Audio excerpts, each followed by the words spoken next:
আসসালামু আলাইকুম রহমতুল্লাহ। Hello viewers, সপ্তম শ্রেণীর শিক্ষার্থী বন্ধুরা, আশা করি ভালো আছো। ম্যাথ এডুকেয়ার জোন অনলাইন শিক্ষা পরিবারের পক্ষ থেকে তোমাদের সবাইকে স্বাগতম। আজকে তোমাদের বাংলাদেশ ও বিশ্ব পরিচয় বইয়ের সপ্তম অধ্যায় থেকে আলোচনা শুরু করবো। চলো আলোচনা শুরু করা যাক। সপ্তম অধ্যায়, বাংলাদেশের জনসংখ্যা পরিচিতি। জনসংখ্যা একটি দেশের উন্নয়নের প্রধান শক্তি। শুরুতে একটা প্রশ্ন, জনসংখ্যা একটি দেশের উন্নয়নের কি প্রধান শক্তি? একটি দেশের জনসংখ্যা তার আয়তনের সাথে সামঞ্জস্যপূর্ণ হতে হয়। সামঞ্জস্যপূর্ণ মানে কি? একটা দেশের আয়তন যা জনসংখ্যার আনুপাতিক যেটা মিল আছে, এটা মিল রেখে হতে হবে। তবে এই জনসংখ্যাকে হতে হবে শিক্ষিত, দক্ষ। শুধু জনসংখ্যা থাকলে হবে না, জনসংখ্যাকে হতে হবে কি? শিক্ষিত, দক্ষ, কি যে কোনো কাজে অভিজ্ঞ। কে বুঝেছে? জনসংখ্যাকে সম্পদে রূপান্তরিত করা গেলে যেমন উন্নয়ন ত্বরান্বিত হয়, তেমনি অদক্ষ জনসংখ্যা দেশের জন্য বোঝা হয়ে দাঁড়ায়।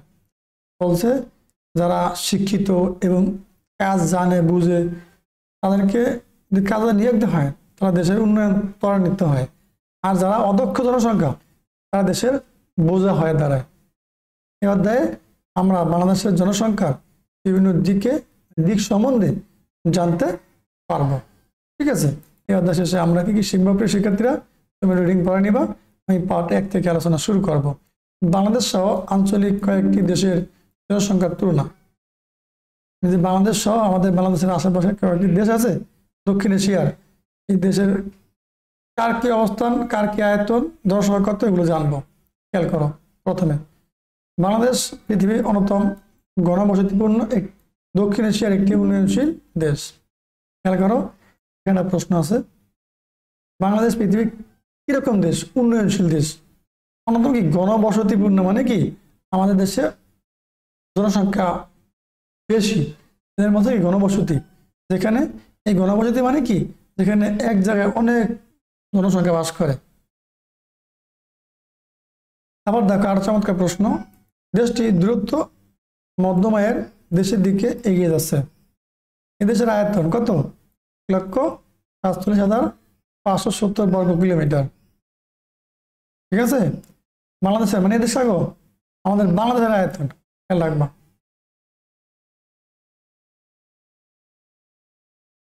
বাংলাদেশের আয়তন কত? 1,47,570 বর্গ কিলোমিটার। খেয়াল রাখবা।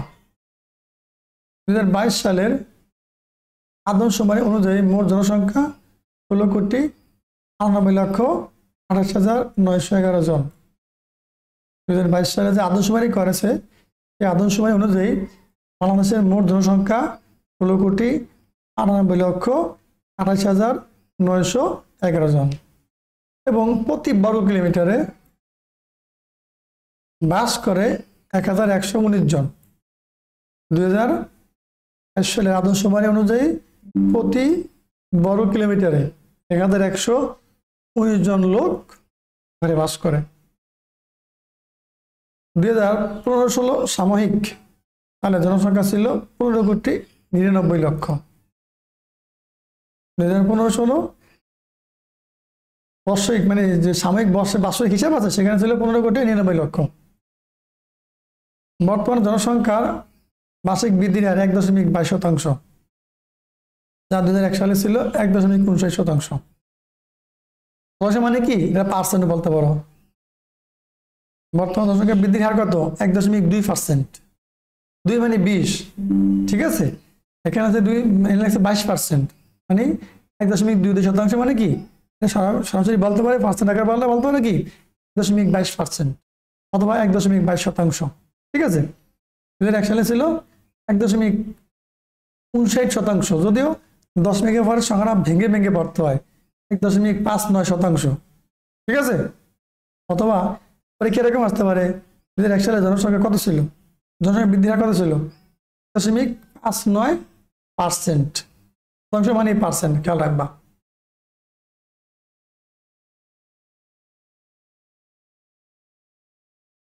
এবার আমরা বাংলাদেশ সহ আঞ্চলিক কয়েকটি দেশের জনসংখ্যার বৃদ্ধির হারের তুলনা করব।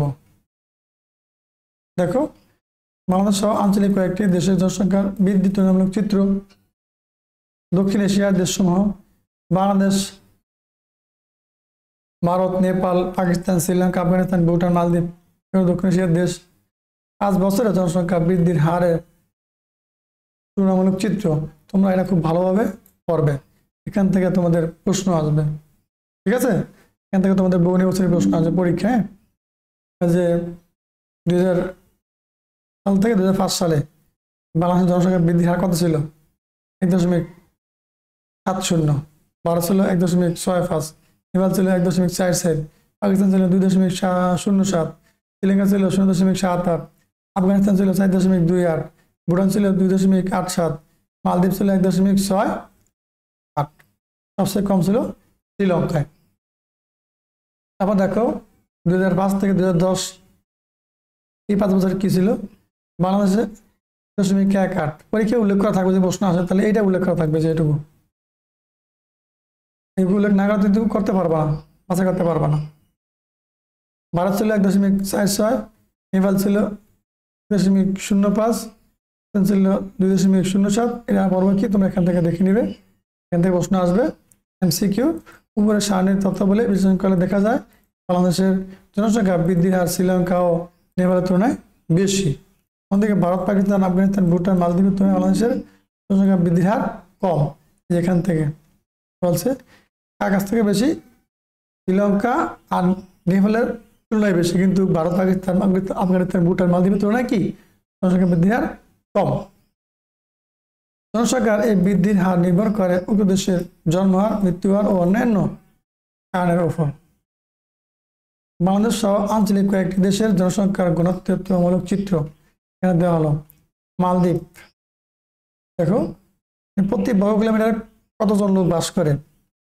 মালদ্বীপের এক বর্গ কিলোমিটারে জনসংখ্যা বাস করে 1728 জন। সিঙ্গাপুরে বাস করে 8207 জন।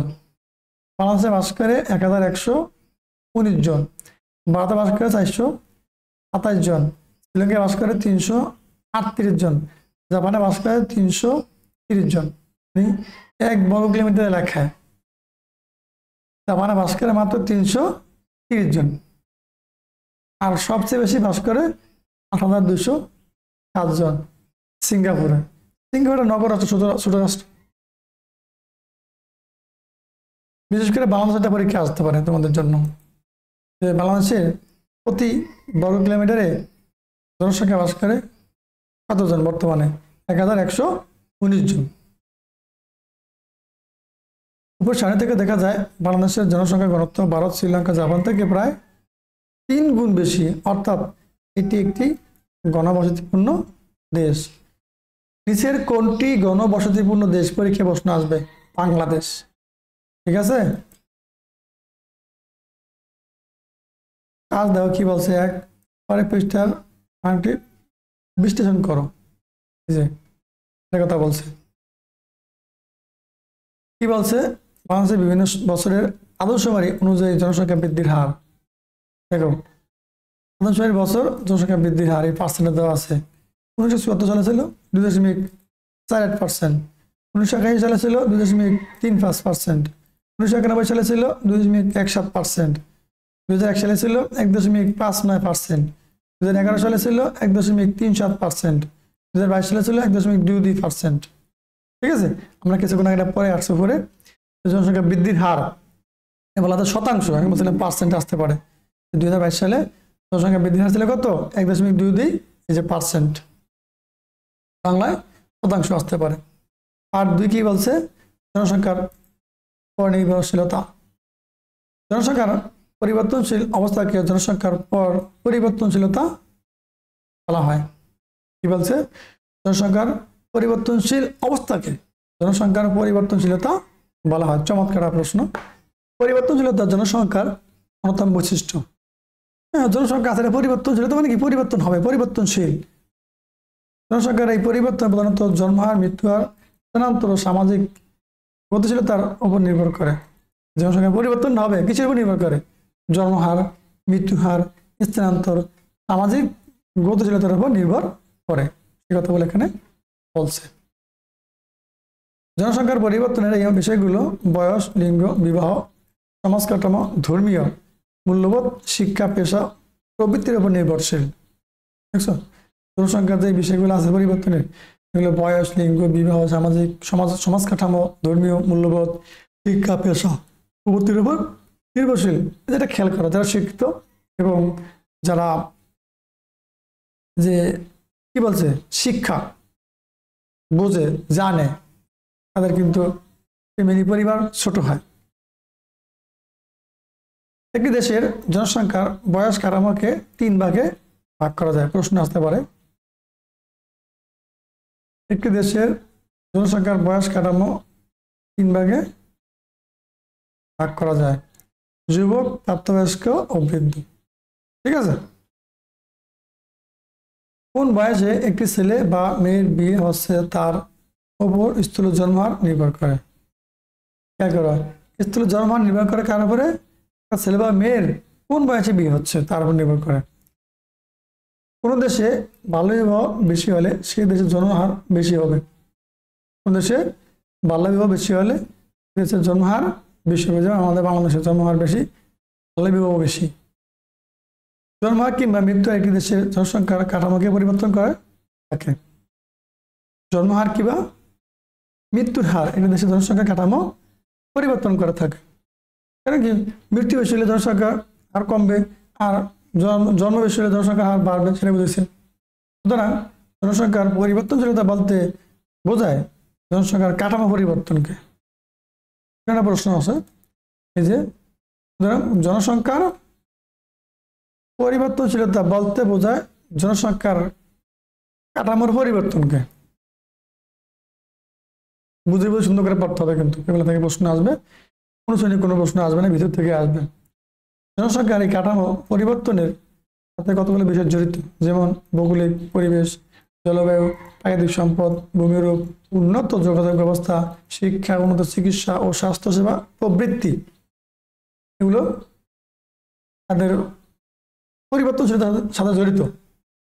তাদের আমাদের সমাজের মানুষের, যে দেশের জনসংখ্যা যত বেশি শিক্ষিত সে দেশ তত বেশি উন্নত। চমৎকার প্রশ্ন। যে দেশের জনসংখ্যা যত বেশি শিক্ষিত সে দেশ তত বেশি উন্নত। এখানে পরিবর্তনের প্রভাব শিক্ষিত লোকের ধ্যান ধারণার ক্ষেত্রে প্রভাব ফেলে, ফলে তারা ছোট পরিবার গঠন করে। তারা শিক্ষিত পরিবারগুলো বেশি কি ছোট পরিবার হয়ে থাকে। পেশাগত পার্থক্যের কারণে জন্মার তারতম্য ঘটে। যারা শিক্ষিত তাদের পেশাগত পার্থক্যের কারণে জন্মার তারতম্য ঘটে, মানে জন্মার কম হয়। যেমন কৃষক, শ্রমিক, জেলে এদের জন্মহার বেশি। কৃষক, শ্রমিক, জেলে এদের কি জন্মহার বেশি। তারা জন্মহার নিয়ন্ত্রণের ব্যবস্থা করে না, কিন্তু যারা শিক্ষিত তারা জন্মহার নিয়ন্ত্রণের ব্যবস্থা করে। ডাক্তার, শিক্ষক, ইঞ্জিনিয়ার প্রভৃতি পেশাজীবী জন্মহার কম। জন্মহার কম, তারা মনে করে আমার সন্তান কম হলে আমি তাদেরকে ভালোভাবে মানুষ করতে পারবো, এই চিন্তা ভাবনা করে। কিন্তু যে কৃষক, শ্রমিক জেলা আছে তারা এগুলো চিন্তা করে খুব কম। বাংলাদেশের পার্বত্য জেলাগুলো আর পর্বত ঘেরা বলে এখানে জনবসতি কম, ফলে এই এলাকার জনসংখ্যা ঘনত্ব সর্বনিম্ন। যে বাংলাদেশের পার্বত্য জেলা হলো 3টি: রাঙ্গামাটি, খাগড়াছড়ি, বান্দরবান। এগুলোর জনসংখ্যা ঘনবসতি কম, এলাকায় জনসংখ্যা কম বাস করে, এই জন্য কি ঘনত্ব কম। তো এলাকায় মূল ভূখণ্ড থেকে বিচ্ছিন্ন বলে এখানে জনসংখ্যা ঘনত্ব কম। তোর এলাকায় মূল ভূখণ্ড থেকে বেশি বিচ্ছিন্ন, তারা তেমন যোগাযোগ ব্যবস্থা পায় না, শিক্ষা দীক্ষা, চিকিৎসা সুযোগ সুবিধা পায় না, এই জন্য কি এখানে জনসংখ্যা ঘনত্ব কম। আমাদেরকে নদী বিদ্যুৎ উর্বর সমতল ভূমিতে কৃষির ফলন বেশি হওয়ার কারণে জনসংখ্যা ঘনত্ব বেশি। আমাদের কি নদী বিদ্যুৎ এলাকা, সমতল ভূমি যেগুলো যেখানে জমি চাষ আবাদ করা হয় সেখানে কিন্তু জনসংখ্যা বেশি। তাছাড়া শিল্প কারখানা এবং প্রাকৃতিক সম্পদের প্রাচুর্য রয়েছে এমন অঞ্চলে জনসংখ্যার আধিক্য রয়েছে, মানে যেখানে শিল্প কারখানা বেশি, কলকারখানা বেশি, সেখানে জনসংখ্যা বেশি। অনেক সময় কর্মসংস্থানের প্রত্যাশায় গ্রাম থেকে শহরে স্থানান্তর হার বেড়ে যায়, মানে কি মানুষ কাজের খোঁজে গ্রাম থেকে শহরে যায়। আবার রাজনৈতিক অস্থিতিশীলতা, যুদ্ধাবস্থা, গৃহযুদ্ধ, প্রাকৃতিক দুর্যোগ ইত্যাদির কারণে স্থানান্তর প্রক্রিয়া ত্বরান্বিত হয়, জনসংখ্যা কাঠামোতে পরিবর্তন দেখা যায়। অনেকগুলো কারণে জনসংখ্যা কাঠামো পরিবর্তন আসে, এই কারণগুলো ভালোভাবে দেখতে হবে। বর্তমানে বাংলাদেশের মানুষের গড় আয়ু প্রায় ৭২.৩ বছর, মানে গড়ে বাংলাদেশের একজন মানুষ বর্তমানে ৭২.৩ বছর বাঁচে বা বয়স পায়। ঠিক আছে, ছেলে বুঝেছে এখানে। গড় আয়ু বেড়ে যাওয়া এটা পরিষ্কার যে আমাদের দেশে মৃত্যুর হার হ্রাস পেয়েছে। মৃত্যুর হার হ্রাস পাওয়ায় বৃদ্ধ বয়সী জনসংখ্যার হার দ্রুত বৃদ্ধি পায়, যাদেরকে নির্ভরশীল জনসংখ্যা হিসেবে বিবেচনা করা হয়। মানে নির্ভরশীল কথার অর্থ হলো কি, যারা বৃদ্ধ হয়ে যায় তারা তো কিছু করতে পারে না, তাদের ছেলে সন্তান পরিবার পরিজনের উপর কি নির্ভরশীল, তাদের উপর বসে বসে খেতে হয়। সে বুঝেছে কি তার ব্যয়বার সব কিছু দেখা, চলাফেরা, খাওয়া দাওয়া অন্যরা পরিচালনা করে, অন্যদের ভাষায় নির্ভরশীল থাকে। এই নির্ভরশীল জনসংখ্যা আমাদের দেশে সীমিত সম্পদের উপর চাপ সৃষ্টি করে। শিক্ষার্থীরা, আজকে আলোচনা এতটুকু ছিল। এই চমৎকার ক্লাসটা তোমার শুরু থেকে শেষ পর্যন্ত দেখো, আশা করি ভালো লাগবে। এর সাথে তোমাদের সকল বিষয়ের ধারাবাহিক ক্লাস আমাদের এই ম্যাথ এডুকেশন ইউটিউব চ্যানেল এবং ফেসবুক পেজে পেয়ে যাবা, সেখান থেকে পর্যায়ক্রমে দেখে নাও। সবাই ভালো থাকো, আল্লাহ হাফেজ।